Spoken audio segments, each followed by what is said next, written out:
નમસ્કાર દર્શક મિત્રો, વધુ એક મંગલમય સવારે મંગલાચરણના આ મંગલ પ્રવચનમાં હું આપનો દોસ્ત જયનારાયણ વ્યાસ આપનું હાર્દિક સ્વાગત કરું છું. દોસ્તો, દિવસો ક્યાં વીતી જાય છે ખબર નથી પડતી.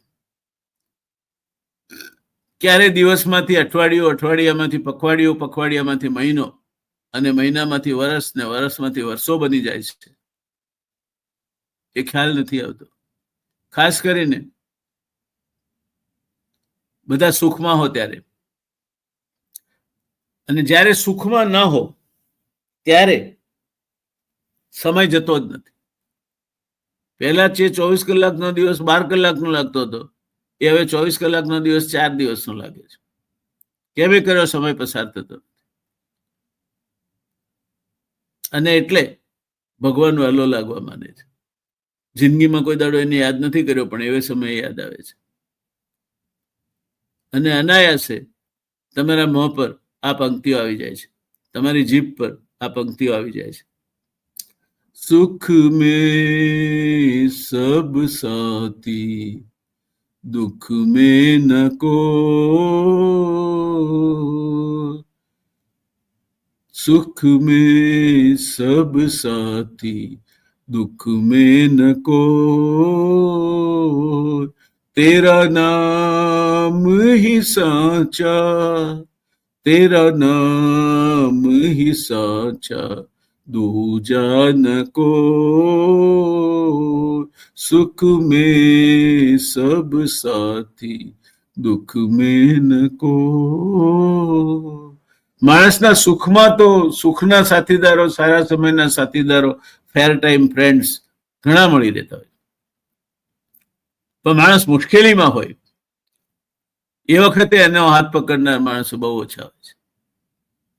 અને એ સમય મોડાવેલા કોઈક ને ક્યારેક તો કોઈની જિંદગીમાં આવે છે. કોઈના માટે લાંબો હોય, કોઈના માટે ટૂંકો હોય, કોઈના માટે હળવો હોય, કોઈના માટે ભારે હોય, પણ સાવ આખી જિંદગી સુખમાં જ જાય કે આખી જિંદગી દુઃખમાં જ જાય એવું બનતું નથી. આજે એક પ્રસંગની વાત કરી છે દર્શક મિત્રો. પ્રસંગ છે એક ગૃહસ્થનો. એ ગૃહસ્થના પરિવારમાં પોતે, પોતાની પત્ની, 2 સંતાનો અને વૃદ્ધ પિતા છે, અને મરવાના વાક્ય જીવી રહેલી એક માં પણ છે. એટલે મા બાપ, પતિ પત્ની અને 2 સંતાનો, એમ કરીને 6 માણસોનો પરિવાર છે. હું કલ્લોલતું પરિવાર નથી કહેતો.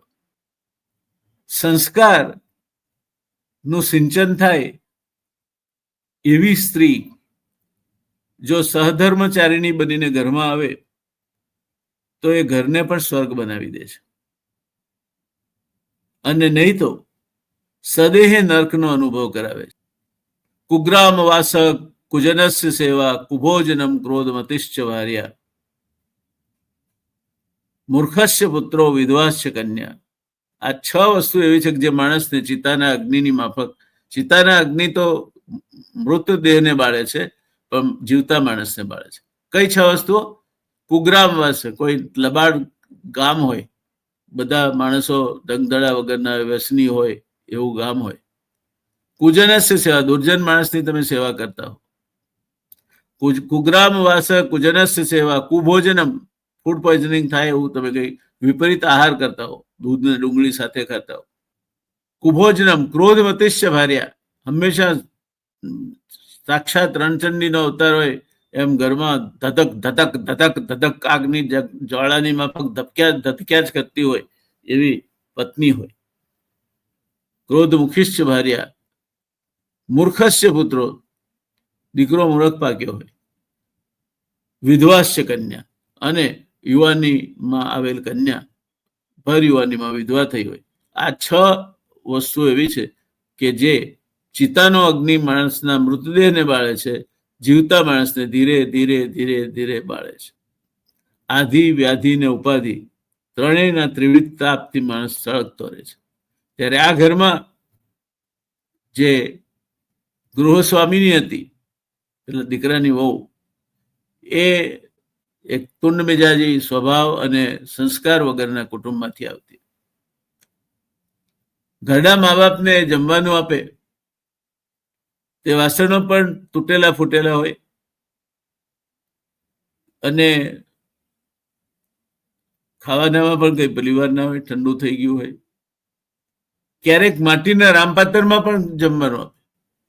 એક દિવસ કઈક કામસર પેલો પુત્ર ધાબા ઉપર ગયો તો જોયું ધાબાના એક ખૂણામાં બધા ઠાંબડા પડેલા, કોઈ ગોઠવીને મૂક્યા હતા. નવાઈ લાગી કે આ બધું આ શું કરવા અહીં સંગ્રહી રાખ્યું છે છેક ધાબા ઉપર. એટલે એને ઘરે આવીને નીચે આવીને પત્નીને પૂછ્યું કે આ બધા ઠાંબડાના રામપાતરના તૂટેલા વાસણો આ બધું પડ્યું છે ખૂણામાં ઉપર ધાબામાં, આ શું છે બધું, કોણે મૂક્યા છે? પત્ની કે મને ખબર નથી, હું તો હમણાંથી ગઈ જ નથી ધાબા ઉપર.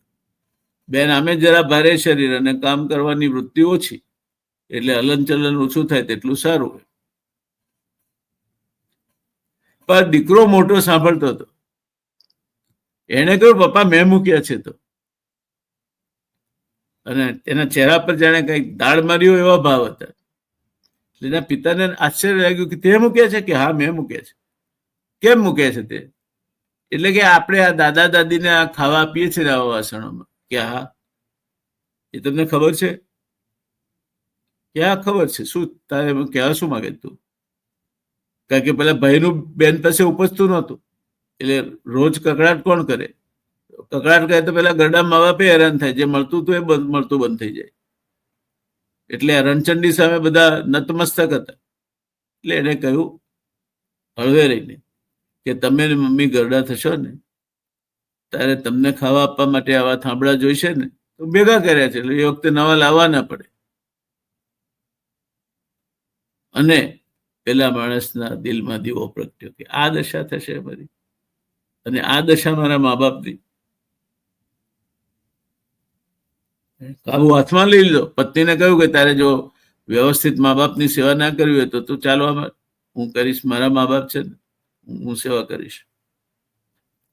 પત્ની મોઢું ચડાવીને ચાલવા માંડ્યા. ગયા પિયર, પણ આ સ્વભાવે સંગ્રહ કોણ? ભાઈ ભાભી સાથે નહીં બન્યું. 4 દાડા પછી પાછા આવ્યા નીચા મોઢે. કેમ પાછા આવે? કે રહો ને ત્યાં, તમે તો ગયા હતા મોટા ઉપાડે, પિયર ગયા હતા, પાછા કેમ આવે? તો કે ના, ત્યાં તો નકામા છે માણસો બધા, ભાઈ ભાભી કઈ મારું માન રાખતા નથી. કે તમે તમારા સાસુ સસરાનું માન રાખ્યું? અત્યાર સુધી બહુ સેવા કરીને તમે માન રાખ્યું ને એમનું, તો તમારા ભાઈ ભાભી તમારું માન નથી રાખતા, હવે ચિંતા શું કરો? તમારે અહીં રહેવાનું નથી, પછી ત્યાં જ પડ્યા રહો તમે. ત્યારે પેલી બેને કહ્યું કે મારી ભૂલ થઈ ગઈ, માફ કરજો. હવે હું બા બાપુજીની બરાબર સંભાળ રાખીશ, મારા માવતરની જેમ જાળવીશ, અને આપણા ઘરમાં ક્યારે આ મુદ્દે કલેશ નહીં થાય તે જોઈશ. બાળકોને પણ સારા સંસ્કારો મળે તે પણ જવાબદારી હું લઉં છું. ત્યારે દોસ્તો, માણસને ઠોકર વાગતી નથી ને ત્યાં સુધી એ સમજતો નથી, અને ક્યાંક ઠોકર વાગ્યા છતાંય નથી સમજતો. પણ આ કિસ્સામાં ઠોકર વાગી, બેન સમજી, ભાઈ જાગૃત થયો, અને પેલા ગરડા મા બાપની જિંદગી સુધરી ગઈ. આપણે આશા રાખીએ કે જ્યાં કંઈ આવું થતું હોય ત્યાં વૃદ્ધોને યોગ્ય માન અપાય. એ લોકો એ પસ્તીમાં કાઢેલા છાપા કે ફેરિયાને આપવાની માટે જુદી કાઢેલી પાયો તૂટેલી પ્લાસ્ટિકની ખુરશી નથી. એમના થકી તમે પેદા થયા છો ને એમના થકી ઉજળા છો. આપણા ત્યાં વૃદ્ધાશ્રમો કેવા આટલા ખુલતા જાય છે. એક વૃદ્ધાશ્રમના ઉદઘાટન વખતે મને બોલાવેલો, ત્યારે મેં મારા ભાષણમાં કહ્યું કે હું તો એવું ઈચ્છું કે વૃદ્ધાશ્રમો છે એ પણ બંધ થઈ જાય. જે દિવસે એ થશે એ દિવસે ભારતીય સંસ્કૃતિ પાછી આવશે. આપણે માતૃદેવો ભવ, પિતૃદેવો ભવ એ માત્ર કાગળિયા પર જ લખીએ છીએ, અમલમાં નથી મૂકતા, અને પરિણામે વૃદ્ધાશ્રમો ફાલતા ફૂલતા જાય છે. દીકરાઓને પોતાના વ્યક્તિગત જીવનમાં દખલ થાય એના કરતા પૈસા આપી દેવા વધારે સરળ પડે છે. પણ એમને એ ખબર નથી કે માત્ર પૈસા આપી દેવાથી મા બાપની લાગણી નથી આપી શકાતી. લાગણી બજારમાં વેચાતી નથી મળતી, પૈસાથી ખરીદી નથી શકાતી. ત્યારે કુલ મળીને કુટુંબમાં રહેતા બધા જ એક બીજા પ્રત્યે સંભાવથી રહે, હેતપ્રીતથી રહે, એકબીજાનું માન જાળવે અને નિર્ભેળ પ્રેમ આપે. કોને ખબર કોની મંજિલ ક્યારે પૂરી થઈ જવાની છે. માણસ એક જ એવું સેમ્પલ છે કે જેના કપાળમાં એક્સપાયરી ડેટ લખી નથી. તો શા માટે આવું કરવાનું? તો આશા રાખું કે આમાંથી ક્યાંક આવું થતું હોય તો કોઈ બોદલે, ના થતું હોય તો તમે નસીબદાર છો. તમારા પર ઈશ્વરના આશીર્વાદ સદૈવ ઉતરતા રહે. તમારો હવે પછીનો દિવસ ખૂબ જ સારો જાય. આનંદમય રીતે આપ આપનો સમય પસાર કરો. ઈચ્છિત મનોકામનાઓ આપની પૂરી થાય અને સાંજે વળી પાછા કલ્લોલ કરતા પંખી મેળામાં કુટુંબમાં પાછા ફરો અને એક સાથે બેસીને પ્રાર્થના ગાઓ. નાનકડી તો નાનકડી પ્રાર્થના કરો. ઘરમાં મંદિર હોવું જોઈએ અને એક પ્રાર્થના કરવાનો નિયમ હોવો જોઈએ અને એક ટંક સાથે જમવાની વાત ક્યારેય ન ચૂકાવી જોઈએ.